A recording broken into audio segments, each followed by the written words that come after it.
ਸਤਨਾਮ ਸ੍ਰੀ ਵਾਹਿਗੁਰੂ ਸਾਹਿਬ ਜੀ।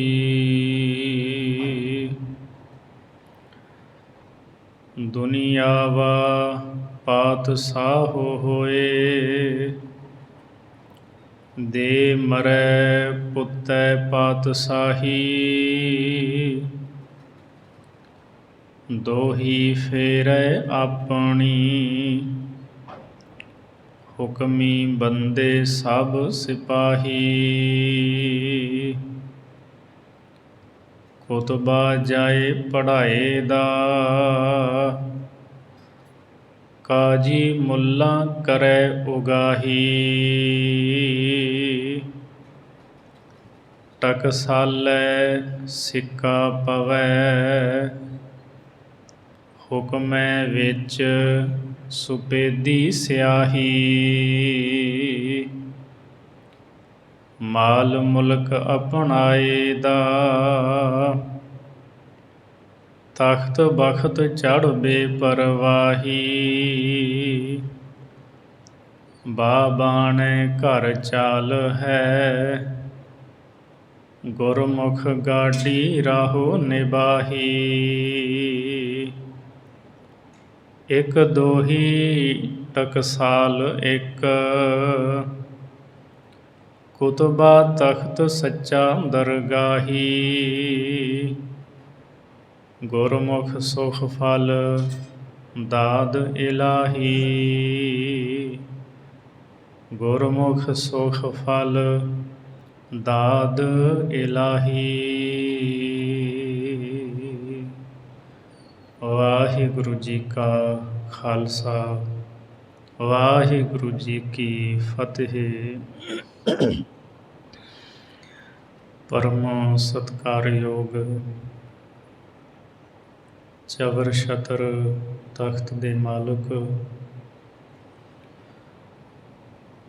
ਦਸਾਂ ਪਾਤਸ਼ਾਹੀਆਂ ਦੀ ਜੋਤ, ਧੰਨ ਧੰਨ ਸਤਿਗੁਰੂ ਸ੍ਰੀ ਗੁਰੂ ਗ੍ਰੰਥ ਸਾਹਿਬ ਸੱਚੇ ਪਾਤਸ਼ਾਹ ਜੀ ਦੀ ਪਵਿੱਤਰ ਹਜ਼ੂਰੀ ਦੇ ਅੰਦਰ ਹਾਜ਼ਰੀਆਂ ਭਰ ਰਹੀ ਗੁਰੂ ਰੂਪ ਸਾਧ ਸੰਗਤ ਜੀ, ਆਓ ਚਿੱਤ ਬਿਰਤੀਆਂ ਨੂੰ ਇਕਾਗਰ ਕਰਦਿਆਂ ਹੋਇਆਂ ਭਾਈ ਗੁਰਦਾਸ ਜੀ ਦੀਆਂ ਵਾਰਾਂ ਦੀ ਚੱਲ ਰਹੀ ਲੜੀਵਾਰ ਕਥਾ ਵਿਚਾਰ ਦੇ ਨਾਲ ਜੁੜੀਏ। ਭਾਈ ਗੁਰਦਾਸ ਜੀ ਦੀ 26ਵੀਂ ਵਾਰ ਦੇ ਵਿੱਚੋਂ ਆਪ ਜੀ ਨੇ 31ਵੀਂ ਪੌੜੀ ਦਾ ਪਾਠ ਸਰਵਣ ਕੀਤਾ ਹੈ। ਇਸ ਪੌੜੀ ਦੇ ਅੰਦਰ ਭਾਈ ਗੁਰਦਾਸ ਸਾਹਿਬ ਜੀ ਸਾਨੂੰ ਦੱਸਦੇ ਹੈ, ਸਤਿਗੁਰੂ ਦਾ ਦਰਬਾਰ ਸੱਚਾ ਹੈ, ਸਤਿਗੁਰੂ ਦੀ ਪਾਤਸ਼ਾਹੀ ਸਦਾ ਹੀ ਅਟੱਲ ਹੈ। ਸਾਧ ਸੰਗਤ ਰੂਪੀ ਟਕਸਾਲ ਸਦਾ ਕਾਇਮ ਹੈ, ਇਹ ਕਦੇ ਬਦਲਦੇ ਨਹੀਂ। ਜਿਹੜੇ ਦੁਨੀਆ ਦੇ ਰਾਜੇ ਮਹਾਰਾਜੇ ਪਾਤਸ਼ਾਹੀਆਂ ਕਰਦੇ ਹੈ, ਰਾਜ ਭਾਗ ਕਰਦੇ ਹੈ, ਉਹ ਸਮੇਂ ਸਮੇਂ ਦੇ ਨਾਲ ਆਪੋ ਆਪਣੀ ਦੁਹਾਈ ਫਿਰਾਉਂਦੇ ਹੈ, ਢਿੰਡੋਰਾ ਪਟਵਾਉਂਦੇ ਹੈ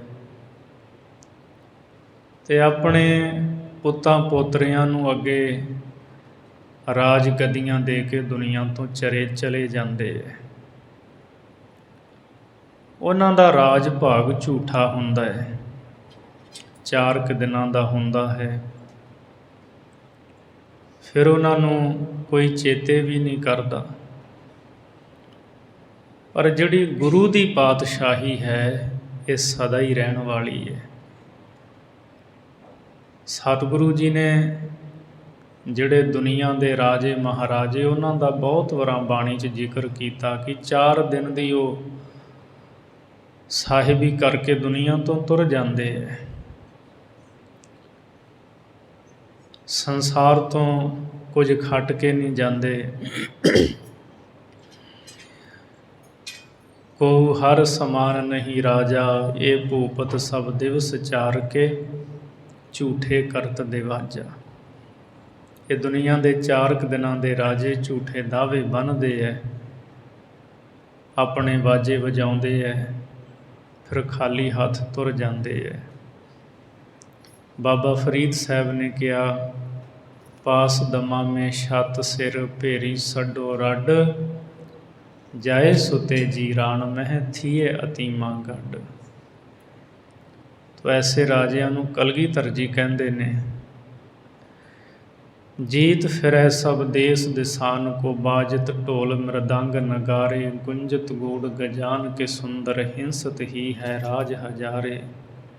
ਭੂਤ ਭਵਿਖ ਭਵਾਨ ਕੇ ਭੂਪਤ, ਕੌਣ ਗਨੈ ਨਹੀਂ ਜਾਤ ਵਿਚਾਰੇ, ਏਤੇ ਪਏ ਤੋ ਕਹਾ ਪਏ ਭੂਪਤ, ਅੰਤ ਕਉ ਨਾਂਗੇ ਹੀ ਪਾਏ ਪਧਾਰੇ। ਉਹ ਨੰਗੇ ਪੈਰ ਦੁਨੀਆ ਤੋਂ ਗਏ ਹੈ। ਸੁਆਓ ਭਾਈ ਗੁਰਦਾਸ ਸਾਹਿਬ ਜੀ ਅੰਮ੍ਰਿਤ ਬਚਨਾਂ ਰਾਹੀਂ ਸਾਨੂੰ ਸਿੱਖਿਆ ਬਖਸ਼ ਰਹੇ ਹੈ। ਵਾਹਿਗੁਰੂ ਸਾਹਿਬ ਜੀ ਦੁਨੀਆ ਵਾ ਪਾਤਸ਼ਾਹੋ ਹੋਏ, ਦੇ ਮਰੈ ਪੁੱਤੈ ਪਾਤਸ਼ਾਹੀ। ਭਾਈ ਗੁਰਦਾਸ ਸਾਹਿਬ ਜੀ ਫਰਮਾਉਂਦੇ, ਜਿਹੜਾ ਦੁਨੀਆ ਦਾ ਬਾਦਸ਼ਾਹ ਹੁੰਦਾ ਨਾ, ਉਹ ਕੀ ਕਰਦਾ ਹੈ, ਆਪਣੇ ਪੁੱਤਰ ਨੂੰ ਪਾਤਸ਼ਾਹੀ ਦੇ ਕੇ, ਮਤਲਬ ਰਾਜ ਗੱਦੀ ਦੇ ਕੇ ਮਰ ਜਾਂਦਾ ਹੈ। ਦੁਨੀਆ ਦੇ ਬਹੁਤੇ ਰਾਜਿਆਂ ਦੀ ਇਹੀ ਖਾਹਿਸ਼ ਰਹੀ ਹੈ ਵੀ ਮੇਰੇ ਤੋਂ ਬਾਅਦ ਮੇਰਾ ਪੁੱਤ ਰਾਜ ਗੱਦੀ 'ਤੇ ਬੈਠੇ, ਅਤੇ ਉਹ ਇੱਦਾਂ ਕਰਦੇ ਰਹੇ। ਦੁਨੀਆ ਦੇ ਬਾਦਸ਼ਾਹ ਆਪਣੇ ਪੁੱਤਰ ਨੂੰ ਰਾਜ ਗੱਦੀ ਦੇ ਕੇ ਉਹ ਮਰ ਜਾਂਦਾ ਹੈ। ਦੋਹੀ ਫੇਰੈ ਆਪਣੀ, ਹੁਕਮੀ ਬੰਦੇ ਸਭ ਸਿਪਾਹੀ। ਅਤੇ ਜਿਹੜਾ ਰਾਜ ਗੱਦੀ ਦੇ ਉੱਤੇ ਬੈਠਣ ਵਾਲਾ ਪੁੱਤਰ ਹੈ, ਉਹ ਆਪਣੀ ਦੁਹਾਈ ਫੇਰਦਾ ਹੈ, ਆਪਣਾ ਢੰਡੋਰਾ ਪਿਟਵਾਉਂਦਾ ਹੈ, ਅਤੇ ਸਾਰੇ ਸਿਪਾਹੀ ਉਹਦੇ ਹੁਕਮ ਦੇ ਦਾਸ ਬਣ ਜਾਂਦੇ, ਸੇਵਕ ਬਣ ਜਾਂਦੇ ਹੈ। ਜਿੰਨੀ ਫੌਜ ਹੁੰਦੀ ਹੈ, ਜਰਨੈਲ ਹੁੰਦੇ ਹੈ, ਵਜ਼ੀਰ ਹੁੰਦੇ ਹੈ, ਪਹਿਲਾਂ ਉਹਦੇ ਪਿਓ ਦੇ ਹੁਕਮ ਨੂੰ ਮੰਨਦੇ ਸੀ, ਅਤੇ ਹੁਣ ਜਦੋਂ ਪੁੱਤ ਰਾਜ ਗੱਦੀ ਦੇ ਉੱਤੇ ਬਹਿ ਗਿਆ, ਫਿਰ ਉਹਦੇ ਪੁੱਤ ਦਾ ਉਹ ਰਾਜਾ ਬਣ ਗਿਆ, ਉਹਦਾ ਹੁਕਮ ਮੰਨਦੇ ਨੇ, ਅਤੇ ਹੁਕਮੀ ਬੰਦੇ ਬਣ ਜਾਂਦੇ ਸਾਰੇ ਸਿਪਾਹੀ ਜਿਹੜੇ ਹੈ। ਕੁਤਬਾ ਜਾਏ ਪੜ੍ਹਾਏ ਦਾ, ਕਾਜੀ ਮੁੱਲਾ ਕਰੈ ਉਗਾਹੀ। ਉਹ ਜਿਹੜਾ ਬਾਦਸ਼ਾਹ ਬਣਿਆ ਨਾ, ਉਹ ਮਸੀਤ ਵਿੱਚ ਜਾ ਕੇ ਖੁਤਬਾ ਪੜ੍ਹਾਉਂਦਾ ਹੈ। ਪੁਰਾਣੇ ਸਮਿਆਂ ਦੇ ਵਿੱਚ ਬਾਦਸ਼ਾਹਾਂ ਦਾ ਖੁਤਬਾ ਮਸੀਤ ਵਿੱਚ ਪੜ੍ਹਿਆ ਜਾਂਦਾ ਸੀ।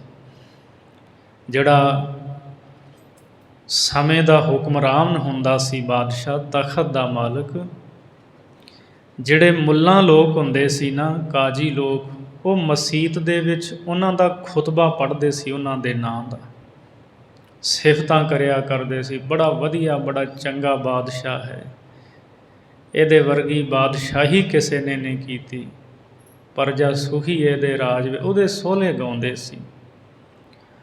ਭਾਈ ਗੁਰਦਾਸ ਜੀ ਕਹਿੰਦੇ ਨੇ, ਕੁਤਬਾ ਜਾਏ ਪੜ੍ਹਾਏ ਦਾ, ਮਸੀਤ ਦੇ ਵਿੱਚ ਜਾ ਕੇ ਉਹ ਆਪਣਾ ਖੁਤਬਾ ਪੜ੍ਹਵਾਉਂਦਾ ਹੈ।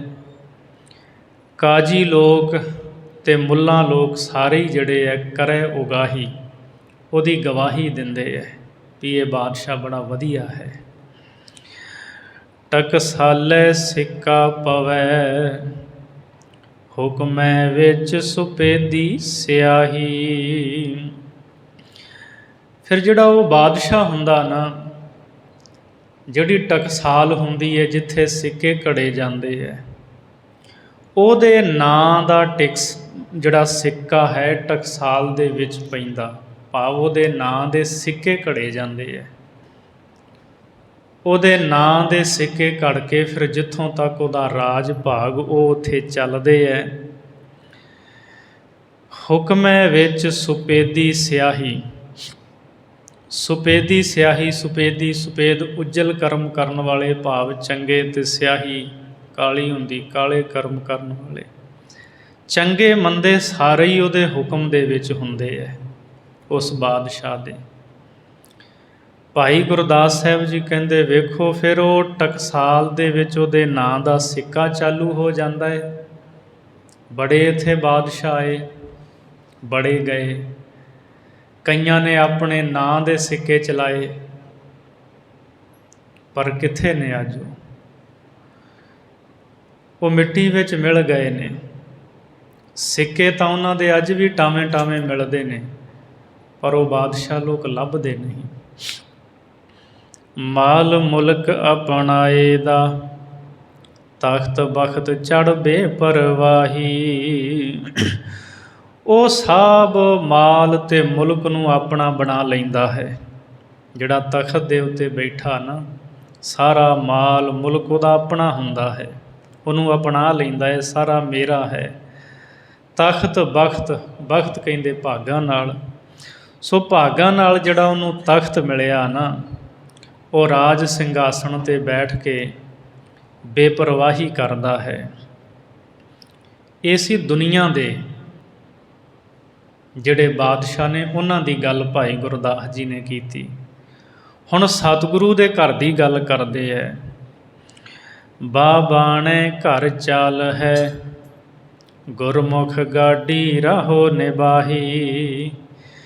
ਭਾਈ ਗੁਰਦਾਸ ਜੀ ਕਹਿੰਦੇ ਦੁਨੀਆ ਦੇ ਬਾਦਸ਼ਾਹ ਪੁੱਤ ਨੂੰ ਰਾਜ ਭਾਗ ਦਿੱਤਾ, ਮਰ ਗਏ। ਅੱਗੇ ਪੁੱਤ ਨੇ ਰਾਜ ਗੱਦੀ 'ਤੇ ਬਹਿ ਕੇ ਆਪਣੇ ਨਾਂ ਦੇ ਸਿੱਕੇ ਚਲਾਏ, ਸਾਰਿਆਂ ਨੂੰ ਹੁਕਮ ਵਿੱਚ ਰੱਖਿਆ, ਅਪਣਾ ਲਿਆ। ਪਰ ਗੁਰੂ ਬਾਬੇ ਦੇ ਘਰ ਦੇ ਵਿੱਚ ਇਸ ਤਰ੍ਹਾਂ ਦੀ ਚਾਲ ਨਹੀਂ ਹੈ ਜਿਸ ਤਰ੍ਹਾਂ ਦੁਨੀਆ ਦੇ ਬਾਦਸ਼ਾਹਾਂ ਦੀ ਹੈ। ਬਾਣੇ ਘਰ ਚਾਲ ਹੈ, ਗੁਰੂ ਬਾਬੇ ਦੇ ਘਰ ਵਿੱਚ ਇਹ ਚਾਲ ਹੈ, ਇਹ ਮਰਿਆਦਾ ਚੱਲਦੀ ਹੈ। ਕਿਹੜੀ? ਗੁਰਮੁਖ ਗਾਡੀ ਰਾਹੋ ਨਿਬਾਹੀ। ਗੁਰਮੁਖਾਂ ਵਾਲਾ ਗਾਡੀ ਰਾਹ ਇਹੀ ਇੱਥੇ ਨਿਭਦਾ ਹੈ, ਜੋ ਗੁਰੂ ਨਾਨਕ ਸਾਹਿਬ ਜੀ ਨੇ ਸਿਧਾਂਤ ਦਿੱਤਾ। ਜਿਹੜਾ ਰਸਤਾ ਗੁਰੂ ਨਾਨਕ ਸਾਹਿਬ ਨੇ ਚਲਾਇਆ, ਉਹ ਰਸਤੇ ਦੇ ਉੱਤੇ ਹੀ ਸਾਰੇ ਚੱਲਦੇ ਹੈ। ਇੱਕ ਦੋਹੀ ਟਕਸਾਲ ਇੱਕ, ਕੁਤਬਾ ਤਖਤ ਸੱਚਾ ਦਰਗਾਹੀ।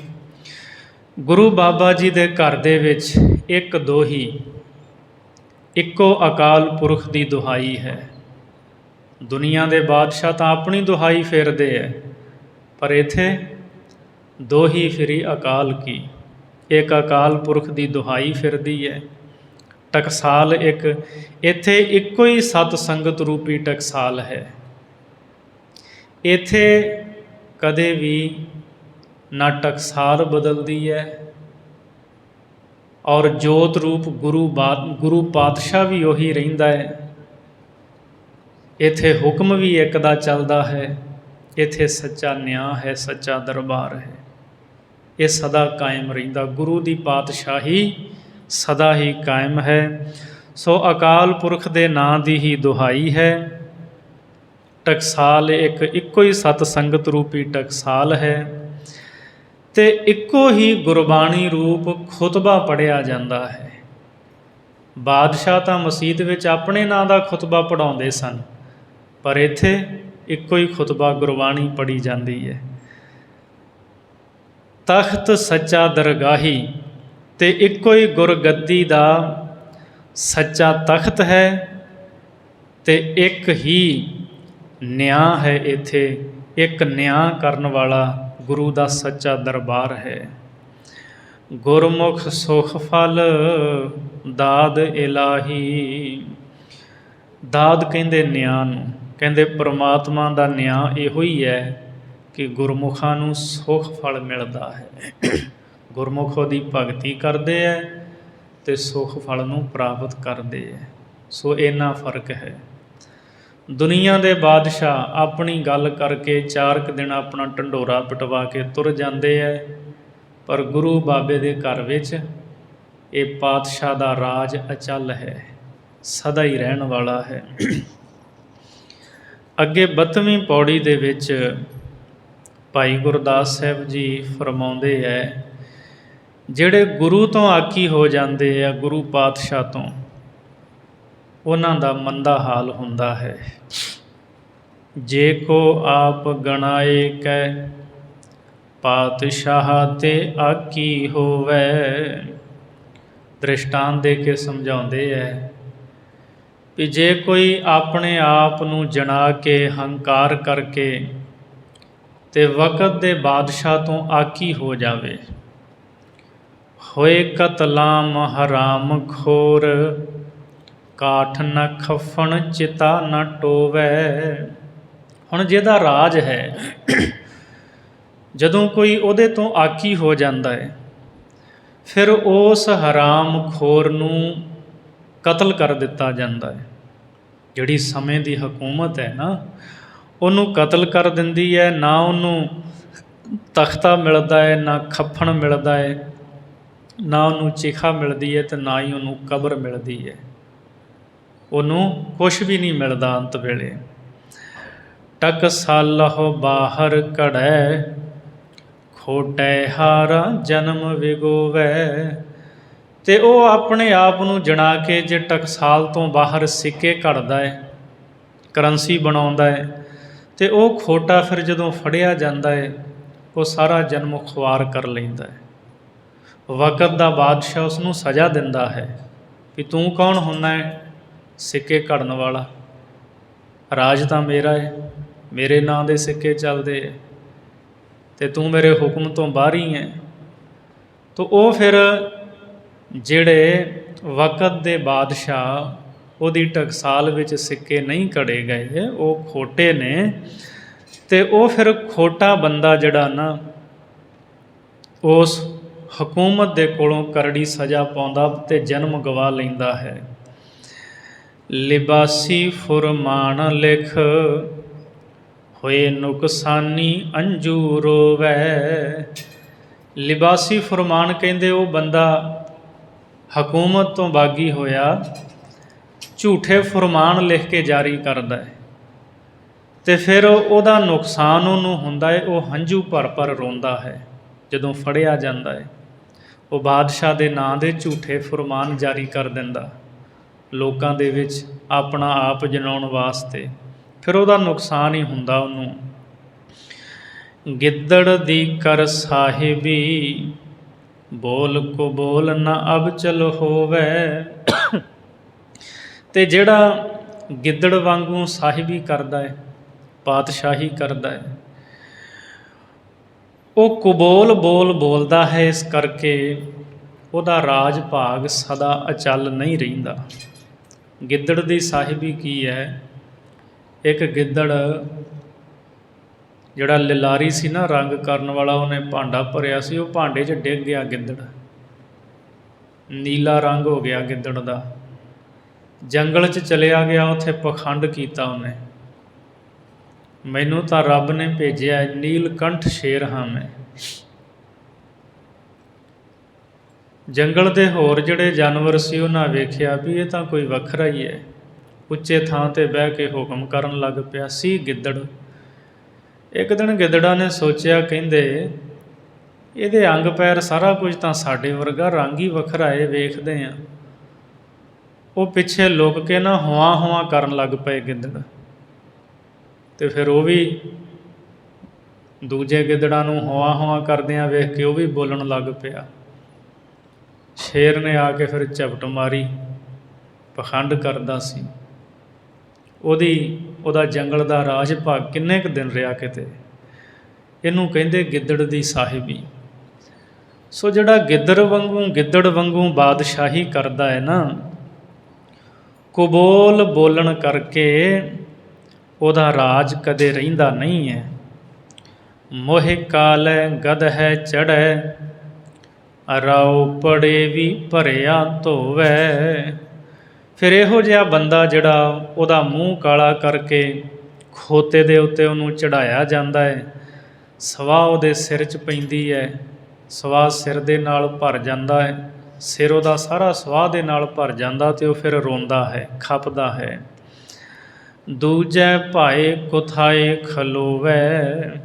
ਭਾਈ ਗੁਰਦਾਸ ਸਾਹਿਬ ਜੀ ਕਹਿੰਦੇ ਇਸੇ ਤਰ੍ਹਾਂ ਜਿਹੜਾ ਗੁਰੂ ਘਰ ਦੇ ਵਿੱਚ ਦੂਜੇ ਭਾਵ ਦੀ ਗੱਲ ਕਰਦਾ ਹੈ, ਦੂਜੇ ਭਾਵ ਦਾ ਪ੍ਰਚਾਰ ਕਰਦਾ ਹੈ, ਉਹ ਭੈੜੇ ਥਾਂ 'ਤੇ ਖਲੋਂਦਾ, ਉਹਦਾ ਮੰਦਾ ਹੀ ਹਾਲ ਹੁੰਦਾ ਹੈ। ਜੰਗਲ ਦਾ ਰਾਜਾ ਤਾਂ ਸ਼ੇਰ ਹੈ, ਪਰ ਉਹ ਗਿੱਦੜ ਜਾ ਕੇ ਤੇ ਉੱਥੇ ਬਾਦਸ਼ਾਹੀ ਕਰਨ ਲੱਗ ਪਿਆ, ਤੇ ਉਹ ਗਿੱਦੜ ਦਾ ਬੁਰਾ ਹਾਲ ਹੋਇਆ। ਤਾਂ ਗੁਰੂ ਘਰ ਦੇ ਵਿੱਚ ਗੁਰੂ ਦਾ ਰਾਜ ਹੈ, ਗੁਰੂ ਦਾ ਹੁਕਮ ਹੈ, ਗੁਰੂ ਦੀ ਪਾਤਸ਼ਾਹੀ ਹੈ, ਅਤੇ ਇੱਥੇ ਆ ਕੇ ਕੋਈ ਦੂਜਿਆਂ ਦੀਆਂ ਸਿਫਤਾਂ ਕਰੀ ਜਾਵੇ ਦੁਨੀਆ ਦੇ ਬਾਦਸ਼ਾਹਾਂ ਦੀਆਂ, ਵੀ ਉਹੀ ਵੱਡਾ ਹੈ, ਉਹੀ ਸੱਚਾ ਹੈ, ਤਾਂ ਉਹ ਫਿਰ ਭੈੜਾ ਹਾਲ ਹੁੰਦਾ, ਉਹਦਾ ਮੰਦਾ ਹਾਲ ਹੁੰਦਾ ਹੈ। ਇਸ ਲਈ ਗੁਰੂ ਨਾਨਕ ਦੇ ਘਰ ਦੇ ਵਿੱਚ ਗੁਰੂ ਦੀਆਂ ਹੀ ਸਿਫਤਾਂ ਨੇ, ਅਕਾਲ ਪੁਰਖ ਦੀ ਹੀ ਇੱਥੇ ਵਡਿਆਈ ਹੈ, ਇੱਥੇ ਗੁਰੂ ਦਾ ਰਾਜ ਹੈ, ਔਰ ਗੁਰੂ ਦੇ ਝੰਡੇ ਬੁੰਗੇ ਜਿਹੜੇ ਹੈ ਉਹ ਜੁਗੋ ਜੁਗ ਅਟੱਲ ਹੈ। ਗੁਰੂ ਦੀ ਛਤਰ ਛਾਇਆ ਦੇ ਹੇਠ ਸਾਰੀ ਜਿਹੜੀ ਸੰਗਤ ਰਹਿ ਕੇ ਗੁਰੂ ਹੁਕਮ ਦੇ ਅਨੁਸਾਰ ਚੱਲਦੀ ਹੈ। ਅਗਲੀ 33ਵੀਂ ਪੌੜੀ ਦੇ ਵਿੱਚ ਭਾਈ ਗੁਰਦਾਸ ਸਾਹਿਬ ਜੀ ਨੇ ਗੁਰੂ ਬੰਸ ਦੇ ਵਿੱਚ ਜੋ ਸੂਖਮ ਹਉਮੈ ਆਈ ਉਹਦਾ ਜ਼ਿਕਰ ਕੀਤਾ ਹੈ, ਅਤੇ ਫਿਰ ਉਹ ਗੁਰੂ ਬੰਸ ਵਾਲੇ ਜਿਨ੍ਹਾਂ ਦੇ ਅੰਦਰ ਸੂਖਮ ਹਉਮੈ ਆਈ ਗੁਰੂ ਦੇ ਨਾਲ ਮੇਲ ਵੀ ਕਰਦੇ ਹੈ। ਬਾਲ ਜਤੀ ਹੈ ਸ੍ਰੀ ਚੰਦ, ਬਾਬਾਣਾ ਦੇਹੁਰਾ ਬਣਾਇਆ। ਭਾਈ ਗੁਰਦਾਸ ਸਾਹਿਬ ਜੀ ਫਰਮਾਉਂਦੇ ਹੈ, ਗੁਰੂ ਨਾਨਕ ਸਾਹਿਬ ਜੀ ਦੇ ਸਾਹਿਬਜ਼ਾਦੇ ਬਾਬਾ ਸ਼੍ਰੀ ਚੰਦ ਜੀ ਬਾਲ ਜਤੀ ਹਨ, ਬਚਪਨ ਤੋਂ ਹੀ ਉਹ ਜਤੀ ਹਨ। ਬਾਬਾਣਾ ਦੇਹੁਰਾ ਬਣਾਇਆ, ਬਿਰਕਤਤਾ ਧਾਰਨ ਕੀਤੀ ਬਾਬਾ ਸ਼੍ਰੀ ਚੰਦ ਜੀ ਨੇ, ਔਰ ਗੁਰੂ ਬਾਬਾ ਧੰਨ ਗੁਰੂ ਨਾਨਕ ਦੇਵ ਮਹਾਰਾਜ ਜੀ ਦਾ ਦੇਹੁਰਾ ਰਾਵੀ ਦੇ ਕੰਢੇ 'ਤੇ ਬਣਾਇਆ, ਅਤੇ ਉੱਥੇ ਆਪ ਬੈਠੇ।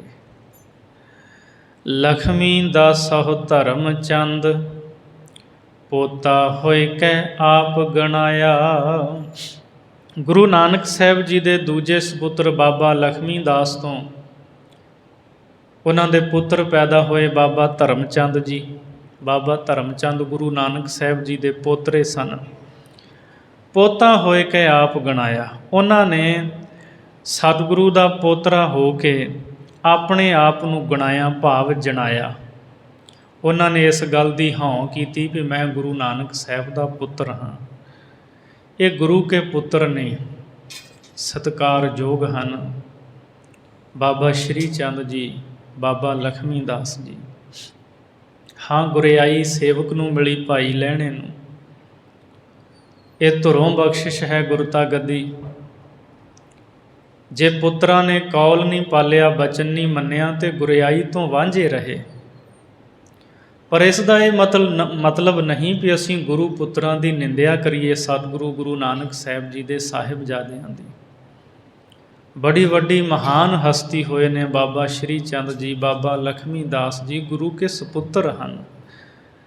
ਅਤੇ ਜਿਸ ਦਿਨ ਕਰਤਾਰਪੁਰ ਧੰਨ ਗੁਰੂ ਨਾਨਕ ਦੇਵ ਸੱਚੇ ਪਾਤਸ਼ਾਹ ਜੀ ਨੇ ਭਾਈ ਲਹਿਣਾ ਜੀ ਨੂੰ ਗੁਰਿਆਈ ਬਖਸ਼ੀ, ਮਾਤਾ ਸੁਲੱਖਣੀ ਜੀ ਕੋਲ ਨੇ, ਅਤੇ ਬਚਨ ਕਹੇ ਸਨ, ਸਤਿਗੁਰੂ ਆਪ ਜੀ ਨੇ ਗੁਰਤਾ ਗੱਦੀ ਸੇਵਕ ਨੂੰ ਬਖਸ਼ੀ ਹੈ, ਅਤੇ ਤੁਹਾਡੇ ਪੁੱਤਰ ਕੀ ਕਰਨਗੇ।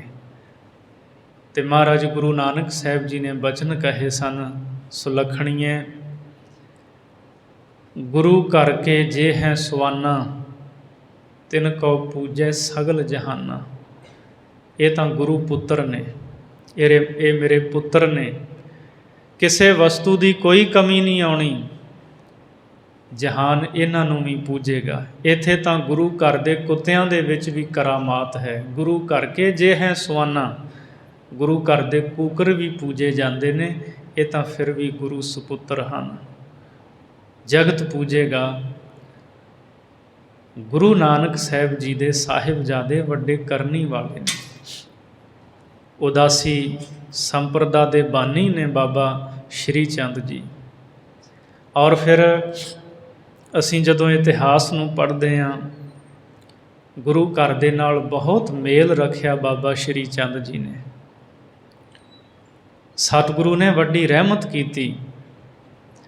ਬਾਬਾ ਸ਼੍ਰੀ ਚੰਦ ਜੀ ਬਾਰਠ ਟਿਕਦੇ ਨੇ, ਲੰਮਾ ਸਮਾਂ ਇੱਥੇ ਭਗਤੀ ਦੇ ਵਿੱਚ ਲੀਨ ਰਹਿੰਦੇ ਨੇ। ਆਪ ਸਤਿਗੁਰੂ ਰਾਮਦਾਸ ਮਹਾਰਾਜ ਦੇ ਕੋਲ ਚੱਲ ਕੇ ਆਉਂਦੇ ਨੇ ਅੰਮ੍ਰਿਤਸਰ ਸਾਹਿਬ ਦੀ ਧਰਤੀ 'ਤੇ ਬਾਬਾ ਸ਼੍ਰੀ ਚੰਦ ਜੀ। ਅਤੇ ਹਰ ਸਾਖੀਕਾਰ ਨੇ ਇਹ ਜ਼ਿਕਰ ਕੀਤਾ ਹੈ। ਬਾਬਾ ਸ਼੍ਰੀ ਚੰਦ ਜੀ ਨੇ ਧੰਨ ਗੁਰੂ ਰਾਮਦਾਸ ਨੂੰ ਕਿਹਾ ਸੀ, ਇਹ ਦਾੜਾ ਐਡਾ ਲੰਮਾ ਕਿਉਂ ਵਧਾਇਆ ਹੈ? ਅਤੇ ਨਿਮਰਤਾ ਧੰਨ ਗੁਰੂ ਰਾਮਦਾਸ ਜੀ ਮਹਾਰਾਜ ਜੀ ਕਹਿੰਦੇ, ਤੁਹਾਡੇ ਵਰਗੇ ਮਹਾਂਪੁਰਖਾਂ ਦੇ ਚਰਨ ਝਾੜਨ ਵਾਸਤੇ। ਦੇਖ ਨਿਮਰਤਾ ਗੁਰੂ ਕੀ, ਸ਼੍ਰੀ ਚੰਦ ਭਏ ਪ੍ਰਸੰਨ, ਅੰਗਦ ਲੀਨੀ ਸੇਵ ਕਰ।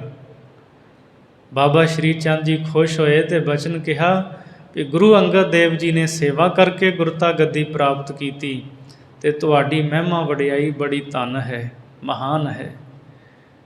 ਅਤੇ ਉੱਥੇ ਬਚਨ ਕਹੇ ਸਨ ਸਤਿਗੁਰੂ ਪਾਤਸ਼ਾਹ, ਤੁਮਰੀ ਮਹਿਮਾ ਅਦਕ ਹੈ, ਕਹੀਏ ਕਾਹੇ ਬਨਾਏ, ਤੁਮਰੇ ਸਰ ਮਹਿ ਜੋ ਮੱਜਹਿ, ਪਾਪੀ ਭੀ ਗਤ ਪਾਹੇ। ਧੰਨ ਗੁਰੂ ਰਾਮਦਾਸ ਮਹਾਰਾਜ, ਤੁਹਾਡੀ ਮਹਿਮਾ ਬੜੀ ਹੈ। ਜਿਹੜੇ ਤੁਹਾਡੇ ਅੰਮ੍ਰਿਤ ਸਰੋਵਰ ਵਿੱਚ ਇਸ਼ਨਾਨ ਕਰਨਗੇ ਉਹ ਪਾਪੀ ਵੀ ਮੁਕਤੀ ਪ੍ਰਾਪਤ ਕਰ ਲੈਣਗੇ। ਐਸੀ ਮਹਾਨ ਹਸਤੀ ਹਨ ਬਾਬਾ ਸ਼੍ਰੀ ਚੰਦ ਜੀ। ਗੁਰੂ ਅਰਜਨ ਦੇਵ ਮਹਾਰਾਜ ਆਪ ਬਾਰਠ ਗਏ ਉਹਨਾਂ ਦੇ ਕੋਲ ਚੱਲ ਕੇ। ਗੁਰੂ ਹਰਗੋਬਿੰਦ ਸਾਹਿਬ ਮਹਾਰਾਜ ਵੇਲੇ ਤੱਕ ਬਾਬਾ ਸ਼੍ਰੀ ਚੰਦ ਜੀ ਰਹੇ ਹੈ। ਅਤੇ ਮਹਾਰਾਜ ਗੁਰੂ ਹਰਗੋਬਿੰਦ ਸਾਹਿਬ ਜੀ ਦੇ ਸਪੁੱਤਰਾਂ ਦੇ ਵਿੱਚੋਂ ਜਦੋਂ ਬਾਬਾ ਸ਼੍ਰੀ ਚੰਦ ਜੀ ਨੇ ਮੰਗ ਕੀਤੀ ਸੀ, ਇੱਕ ਸਪੁੱਤਰ ਸਾਨੂੰ ਦੇ ਦਿਓ, ਅਤੇ ਗੁਰੂ ਹਰਗੋਬਿੰਦ ਸਾਹਿਬ ਜੀ ਕਹਿੰਦੇ ਜਿਹੜਾ ਮਰਜ਼ੀ ਲੈ ਜਾਓ। ਗੁਰੂ ਹਰਗੋਬਿੰਦ ਸਾਹਿਬ ਦੇ ਵੱਡੇ ਸਪੁੱਤਰ ਬਾਬਾ ਗੁਰਦਿੱਤਾ ਜੀ, ਉਹਨਾਂ ਦੀ ਬਾਂਹ ਫੜੀ ਬਾਬਾ ਸ਼੍ਰੀ ਚੰਦ ਜੀ ਨੇ ਵੀ ਇਹ ਸਾਨੂੰ ਦੇ ਦਿਓ, ਕਿਉਂਕਿ ਬਾਬਾ ਗੁਰਦਿੱਤਾ ਜੀ ਦਾ ਮੁਹਾਂਦਰਾ ਸਵਰੂਪ ਗੁਰੂ ਨਾਨਕ ਸਾਹਿਬ ਦੇ ਨਾਲ ਮਿਲਦਾ ਸੀ। ਤਾਂ ਬਾਬਾ ਸ਼੍ਰੀ ਚੰਦ ਜੀ ਨੇ ਬਾਬਾ ਗੁਰਦਿੱਤਾ ਜੀ ਨੂੰ ਅੱਗੇ ਜਿਹੜੀ ਉਦਾਸੀ ਸੰਪਰਦਾ ਉਹਦੇ ਮੁਖੀ ਬਣਾਇਆ। ਬਾਬਾ ਗੁਰਦਿੱਤਾ ਜੀ ਨੇ ਅੱਗੇ 4 ਧੂਣੇ ਕਾਇਮ ਕੀਤੇ। ਇਹ ਵੱਖ-ਵੱਖ ਥਾਵਾਂ 'ਤੇ ਜਾ ਕੇ ਸਿੱਖੀ ਦਾ ਪ੍ਰਚਾਰ ਕਰਦੇ ਰਹੇ। ਉਦਾਸੀ ਸੰਪਰਦਾ ਦਾ ਵੱਡਾ ਯੋਗਦਾਨ ਰਿਹਾ। ਜਦੋਂ ਇਹ ਸੰਪਰਦਾ ਚੱਲਦੀ ਹੈ, ਜਿਵੇਂ ਗੰਗੋਤਰੀ ਪਹਾੜਾਂ 'ਚੋਂ ਫੁੱਟਦੀ, ਬੜੀ ਨਿਰਮਲ ਹੈ, ਪਰ ਅੱਗੇ ਚਲਦਿਆਂ ਚਲਦਿਆਂ ਜਦੋਂ ਕੁਝ ਕਮੀਆਂ ਆ ਜਾਂਦੀਆਂ, ਕਿਤੇ ਪਾਣੀ ਮੈਲਾ ਹੋ ਜਾਂਦਾ, ਉੱਥੇ ਅਸੀਂ ਉਹਦੀ ਨਿੰਦਿਆ ਨਹੀਂ ਕਰ ਸਕਦੇ।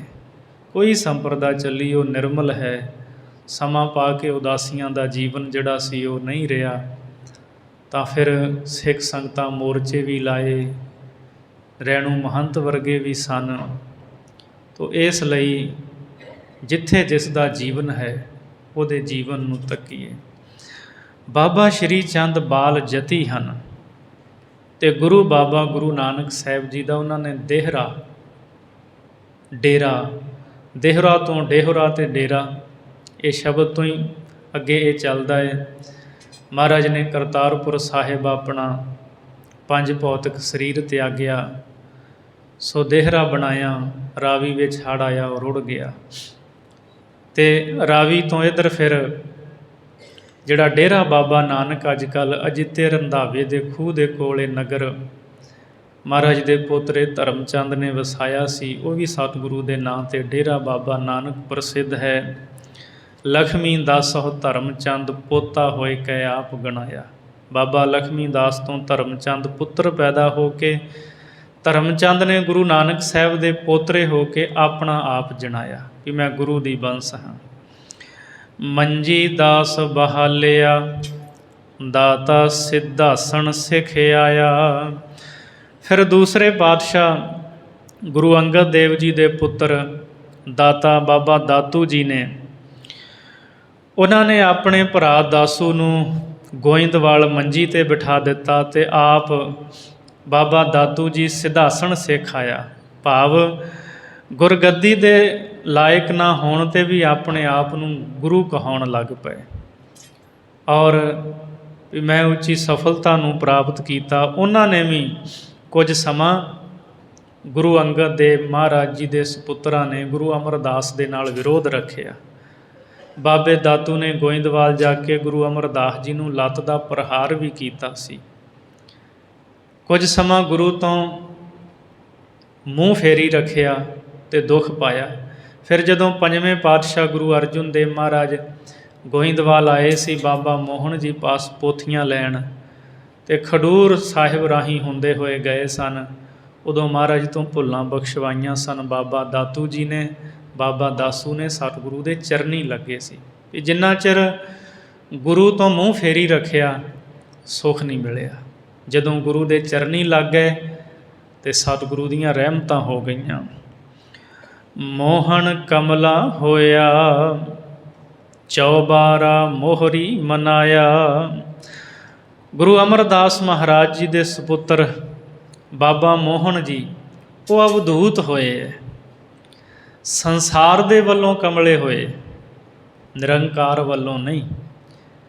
ਗੁਰੂ ਅਮਰਦਾਸ ਜੀ ਨੇ ਜਦੋਂ ਧੰਨ ਗੁਰੂ ਰਾਮਦਾਸ ਜੀ ਨੂੰ ਗੁਰਤਾ ਗੱਦੀ ਬਖਸ਼ੀ, ਅਤੇ ਆਪਾਂ ਰਾਮਕਲੀ ਸੱਧ ਪੜ੍ਹਦੇ ਹਾਂ ਬਾਣੀ ਵਿੱਚ, ਮੋਹਰੀ ਪੁੱਤ ਸਨਮੁਖ ਹੋਇਆ, ਰਾਮਦਾਸੈ ਪੈਰੀ ਪਾਏ ਜੀਓ।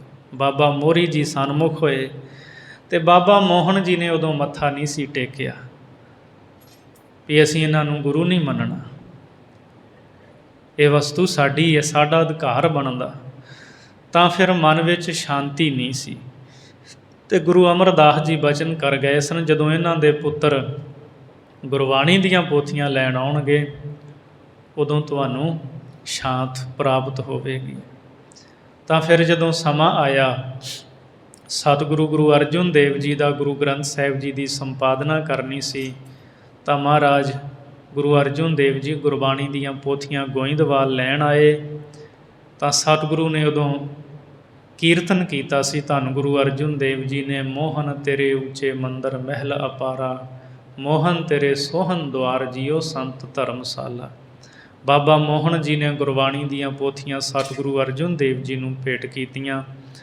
ਸਤਿਗੁਰੂ ਦੇ ਚਰਨਾਂ 'ਤੇ ਨਮਸਕਾਰ ਕੀਤੀ, ਮਨ ਵਿੱਚ ਸ਼ਾਂਤੀ ਆਈ, ਗੁਰੂ ਨਾਲ ਮੇਲ ਹੋਇਆ ਅਤੇ ਸ਼ਾਂਤ ਪ੍ਰਾਪਤ ਹੋ ਗਈ। ਸੋ ਜਿੰਨਾ ਚਿਰ ਮੇਲ ਨਹੀਂ ਹੋਇਆ ਅਸ਼ਾਂਤ ਰਹੇ, ਜਦੋਂ ਮੇਲ ਹੋ ਗਿਆ ਸ਼ਾਂਤੀ ਪ੍ਰਾਪਤ ਹੋਈ।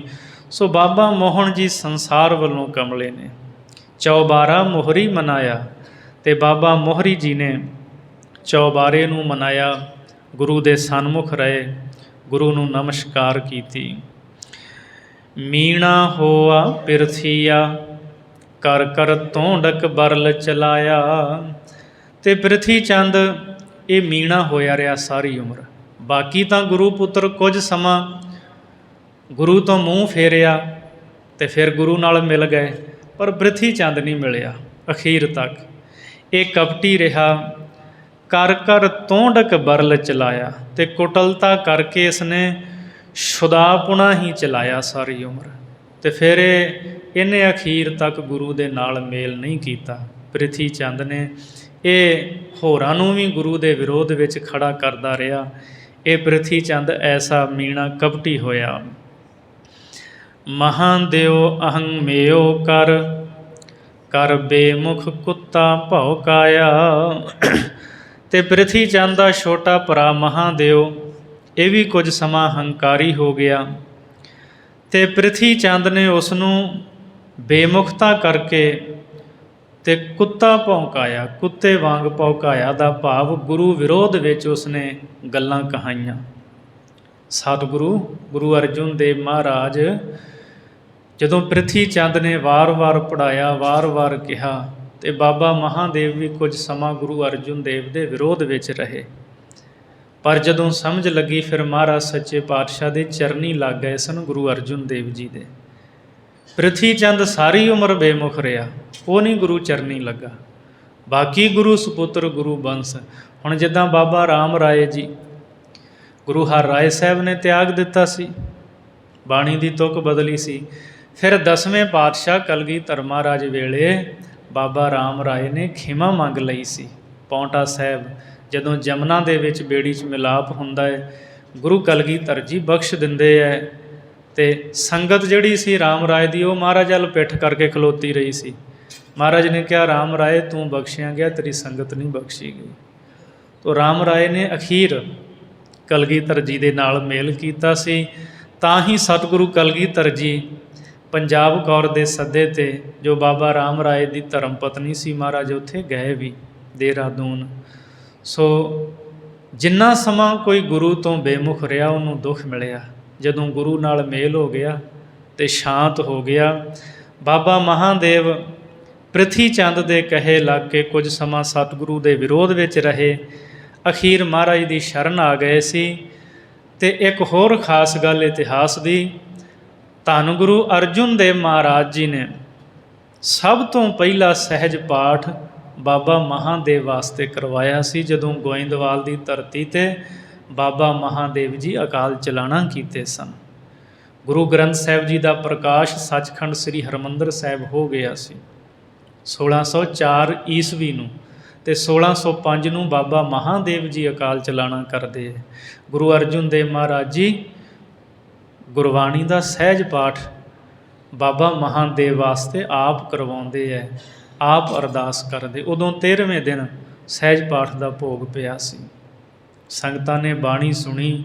ਸੋ ਇਹ ਵੀ ਇਤਿਹਾਸ ਦਾ ਇੱਕ ਵੱਡਾ ਪੱਖ ਹੈ ਜੋ ਸੰਗਤਾਂ ਦੇ ਸਨਮੁਖ ਰੱਖਿਆ ਜਾਂਦਾ ਹੈ।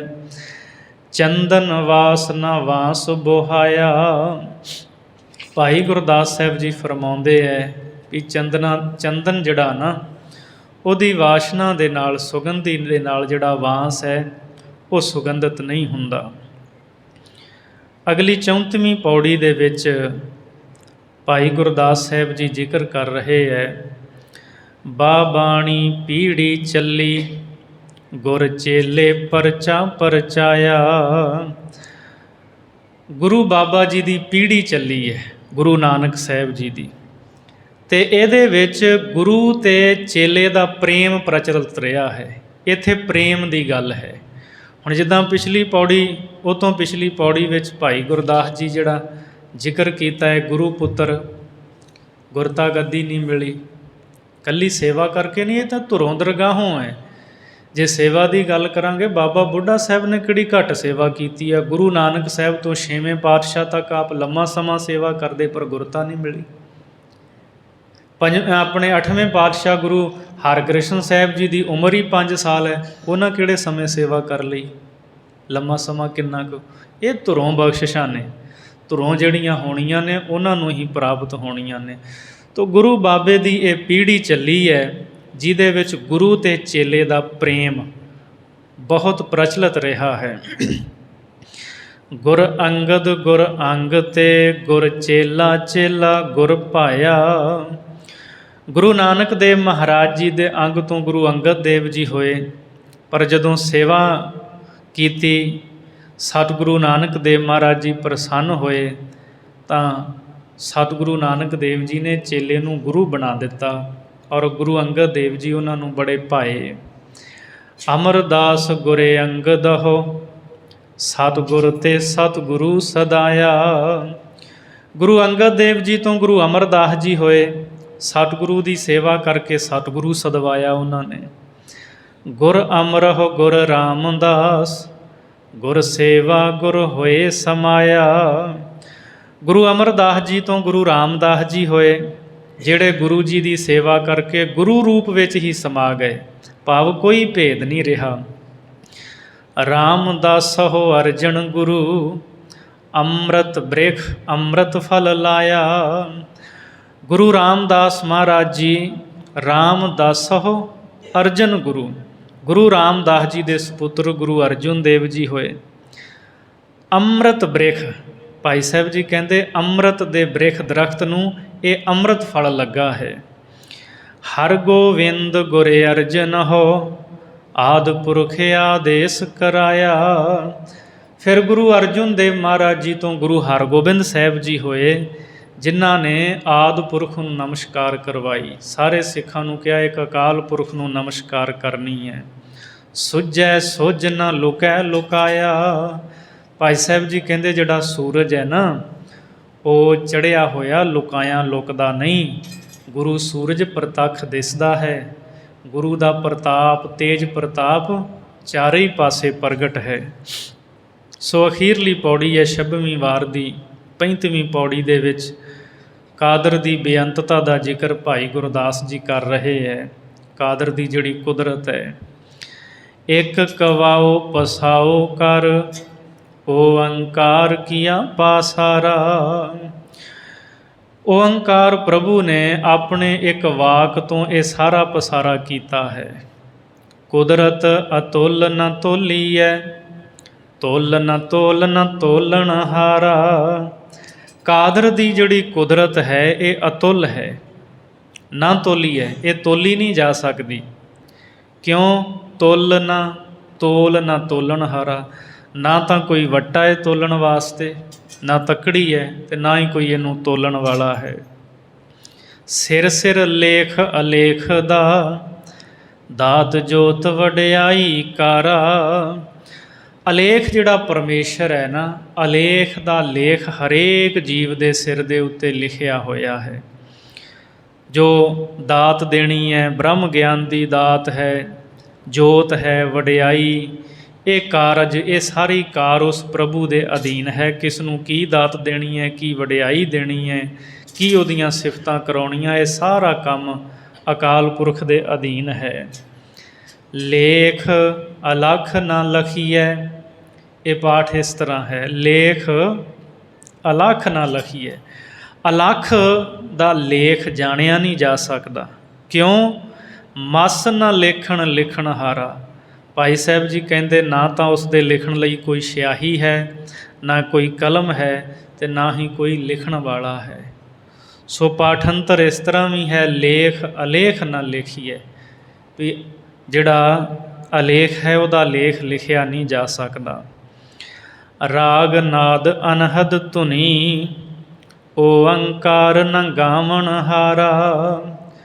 ਰਾਗ ਦੀਆਂ ਇੱਕ ਰਸ ਧੁਨੀਆਂ ਉਹਦੀਆਂ ਸਿਫਤਾਂ ਦੀਆਂ ਹੋ ਰਹੀਆਂ ਨੇ, ਪਰ ਉਸ ਅਕਾਲ ਪੁਰਖ ਨੂੰ ਕੋਈ ਪੂਰਨ ਤੌਰ 'ਤੇ ਗਾਉਣ ਵਾਲਾ ਨਹੀਂ ਹੈ।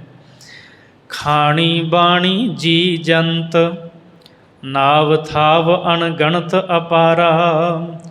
ਪਰਮਾਤਮਾ ਦੀਆਂ 4 ਖਾਣੀਆਂ ਹਨ, ਬੇਅੰਤ ਜੀਵ ਉਸ ਨੇ ਰਚੇ ਨੇ। ਇਹਨਾਂ ਖਾਣੀਆਂ ਦੇ ਵਿੱਚ 4 ਬਾਣੀਆਂ ਹਨ, ਨਾਵ ਥਾਵ ਅਣਗਣਤ ਅਪਾਰਾ, ਅਤੇ ਜਿਨ੍ਹਾਂ ਦੇ ਨਾਵਾਂ ਅਤੇ ਥਾਵਾਂ ਦੀ ਕੋਈ ਗਿਣਤੀ ਹੀ ਨਹੀਂ, ਅਪਾਰ ਹਨ। ਇੱਕ ਕਵਾਓ ਅਮਾਓ ਹੈ, ਕੇਵਡ ਵੱਡਾ ਸਿਰਜਣਹਾਰਾ। ਪਰਮਾਤਮਾ ਦਾ ਇੱਕ ਬੋਲ, ਅਮਾਓ ਹੈ ਦਾ ਅਰਥ ਮਿਣਤੀ ਤੋਂ ਰਹਿਤ ਹੈ। ਉਹਦੇ ਇੱਕ ਬੋਲ ਨੂੰ ਕੋਈ ਮਿਣ ਨਹੀਂ ਸਕਦਾ, ਕੋਈ ਤੋਲ ਨਹੀਂ ਸਕਦਾ। ਕੇਵਡ ਵੱਡਾ ਸਿਰਜਣਹਾਰਾ। ਭਾਈ ਗੁਰਦਾਸ ਜੀ ਕਹਿੰਦੇ ਸਿਰਜਣਹਾਰ ਨੂੰ ਕਿੱਡਾ ਕੁ ਵੱਡਾ ਦੱਸੀਏ ਵੀ ਉਹ ਕਿੱਡਾ ਕੁ ਵੱਡਾ ਹੈ। ਉਹ ਨਾ ਸ਼ਬਦਾਂ ਦੇ ਨਾਲ ਦੱਸਿਆ ਜਾ ਸਕਦਾ, ਨਾ ਕਿਸੇ ਹੋਰ ਤਰੀਕੇ ਦੇ ਨਾਲ ਉਹਨੂੰ ਦੱਸਿਆ ਜਾ ਸਕਦਾ, ਉਹ ਕਿੱਡਾ ਕੁ ਵੱਡਾ ਹੈ। ਸਾਧ ਸੰਗਤ ਸਤਿਗੁਰ ਨਿਰੰਕਾਰਾ। ਸਾਧ ਸੰਗਤ ਦੇ ਵਿੱਚ ਨਿਰੰਕਾਰ ਸਤਿਗੁਰੂ ਧੰਨ ਗੁਰੂ ਨਾਨਕ ਦੇਵ ਮਹਾਰਾਜ ਜੀ ਦਾ ਸਵਰੂਪ ਵਸਦਾ। ਨਿਰੰਕਾਰ ਸਤਿਗੁਰੂ ਗੁਰੂ ਨਾਨਕ ਸਾਹਿਬ ਜੀ ਸਾਧ ਸੰਗਤ ਵਿੱਚ ਵਸਦੇ ਹੈ। ਨਿਰੰਕਾਰ ਦਾ ਸਵਰੂਪ ਹਨ ਗੁਰੂ ਨਾਨਕ ਸਾਹਿਬ ਜੀ। ਸਤਿਗੁਰੂ ਮਹਾਰਾਜ ਮਿਹਰ ਕਰਨ। ਪਾਵਨ ਭਾਈ ਗੁਰਦਾਸ ਦੀ ਬਾਣੀ ਦੀ ਵਿਚਾਰ ਕਰਦਿਆਂ ਹੋਈਆਂ ਬੇਅੰਤ ਭੁੱਲਾਂ ਦੀ ਖਿਮਾ ਬਖਸ਼ਣੀ, ਅਗਾਂ ਵਾਸਤੇ ਸੁਮਤ ਬਖਸ਼ਣੀ ਜੀ। ਇੱਕ ਕਵਾਓ ਅਮਾਓ ਹੈ, ਕੇਵਡ ਵੱਡਾ ਸਿਰਜਣਹਾਰਾ। ਸਾਧ ਸੰਗਤ ਸਤਿਗੁਰ ਨਿਰੰਕਾਰਾ। ਵਾਹਿਗੁਰੂ ਜੀ ਕਾ ਖਾਲਸਾ, ਵਾਹਿਗੁਰੂ ਜੀ ਕੀ ਫਤਿਹ।